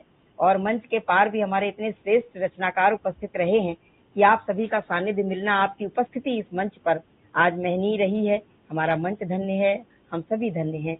और हमारे पटल के पार जो भी हमारे श्रेष्ठ रचनाकार, बड़े प्रबुद्ध हमारे रचनाकार उपस्थित रहे, सभी वरिष्ठ सम्माननीय रचनाकार उपस्थित रहे हैं। उनको बारंबार नमन करती हूँ, वंदन करती हूँ, साधुवाद करती हूँ। और आपका विशेष आभार, आपने समय दिया, बहुत अच्छा लगा आपसे मिलके, और फिर कभी आपको मिलेंगे। बहुत बहुत धन्यवाद आपको। आपने मुझे आमंत्रित किया, बहुत अच्छा लगा मुझे आपसे बातचीत करके, आनंद आया। चलिए फिर कभी सुनेंगे आपकी रचनाएं। इसी के साथ आज के कार्यक्रम को यहीं पर स्थगित करती हूँ, फिर मिलेंगे। शुभ रात्रि, वंदे मातरम। बहुत बहुत आभार सभी का, साधुवाद, बहुत बहुत।